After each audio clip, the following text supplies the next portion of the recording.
A partir de agora, você reza refletindo o Evangelho do Dia, com Monsenhor Lucas Batista.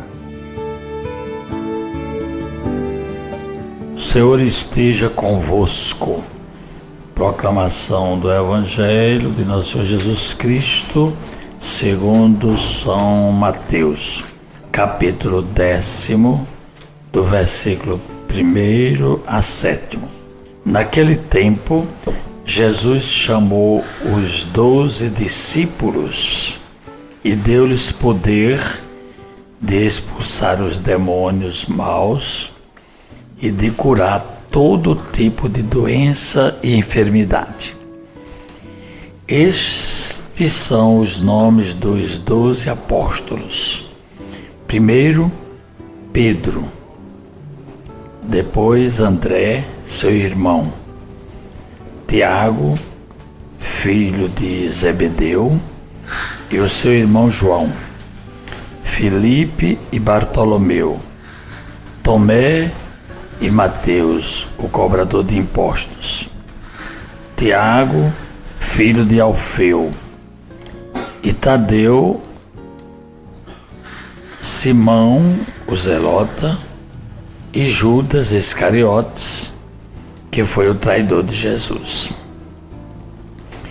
Jesus enviou estes 12 com as seguintes recomendações: não deveis ir aonde moram os pagãos, nem entrar nas cidades dos samaritanos. Ide antes as ovelhas perdidas da casa de Israel. Em vosso caminho anunciai: o reino dos céus está próximo. Palavra da salvação. Meus irmãos ouvintes da 91.9, do nosso YouTube e o do nosso Instagram. Com este evangelho de hoje, do capítulo 10 de São Mateus, nós concluímos aqueles 10 milagres, que nós já refletimos sobre eles, e agora vamos discutir, refletir esse chamado discurso missionário que Jesus, chamando os 12, constituiu apóstolos para que eles fossem enviados como missionários pelo mundo a pregar a mesma coisa que Jesus ensinou e viveu. E a gente viu aqui no Evangelho de São Mateus, nesse discurso missionário, que é todo o capítulo 10, nós vamos terminar de ler na segunda-feira próxima. Portanto, nós vamos ter o domingo, que é um evangelho próprio, também de São Mateus, mas na segunda-feira a gente conclui esse sermão missionário. E no Evangelho de São Mateus, a missão, esse comunicar a boa nova, é endereçada às pessoas que estão desgarradas, que estão separadas, afastadas da casa de Israel, do povo eleito, do povo escolhido. A preocupação é esta. E a missão desses 12 é a mesma missão de Jesus, só que ela é acompanhada também de sinais. E esses sinais, eles ajudam a confirmar aquela palavra proclamada. Não é só falar, mas também demonstrar, não é através de ação. Aí a gente pode destacar o perdão, né, dos pecados. A gente pode ver que os apóstolos recebem também o poder de curar, assim como Jesus curou os enfermos. E também a gente vê aqui uma indicação do exorcismo, que é justamente expulsar os espíritos maus. E também a ressurreição dos mortos.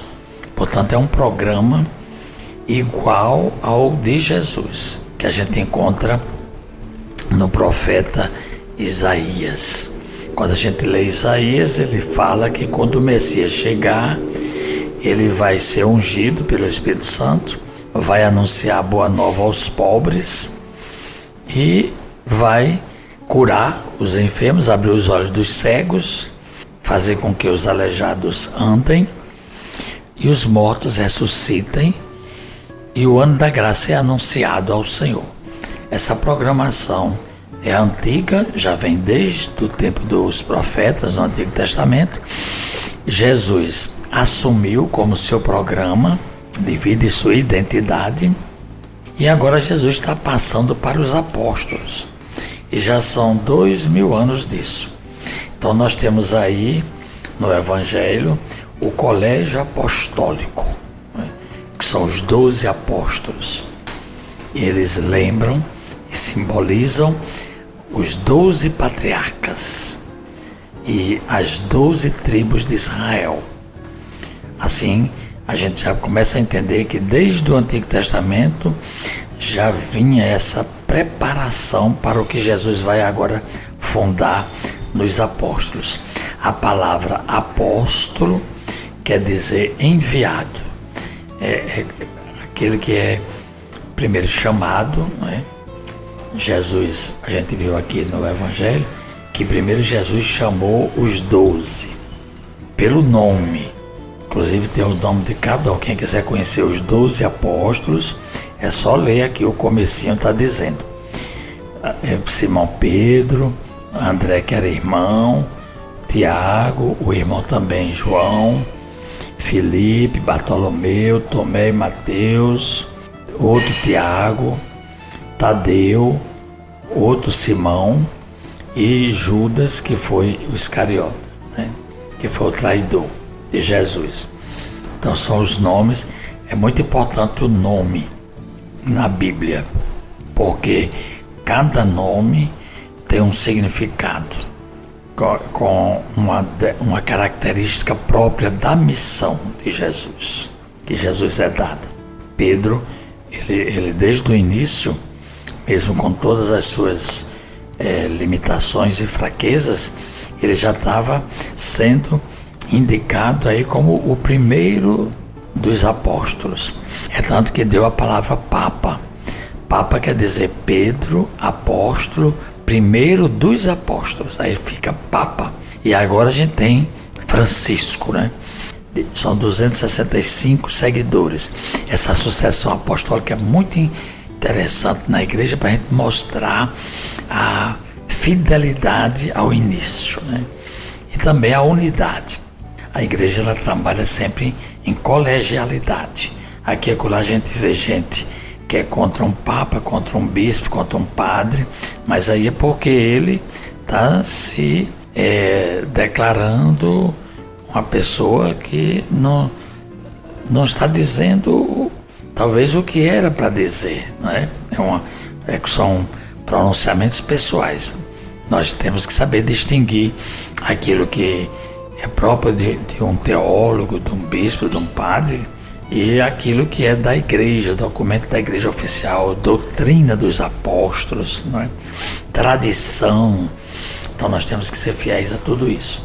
De qualquer maneira, nós também estamos hoje recebendo esse mandato de Jesus. Pelo batismo, nós somos também missionários. Temos que fazer com que o reino de Deus esteja entre nós. A gente tem que dizer isso. O conteúdo da pregação é: o reino dos céus está próximo. O reino dos céus está presente, porque o reino de Deus é a salvação. Nós estávamos perdidos e agora podemos ser salvos em Jesus Cristo. Rezemos dizendo: ó Deus, que pela humilhação do vosso Filho reergueste o mundo decaído, enchei os vossos filhos e filhas de santa alegria, e dai aos que libertaste da escravidão do pecado o gozo das alegrias eternas. Por Cristo nosso Senhor. Amém. Acabamos de ouvir São Mateus, capítulo 10, do versículo 1 ao 7. Você ouviu o Evangelho do Dia, com Monsenhor Lucas Batista.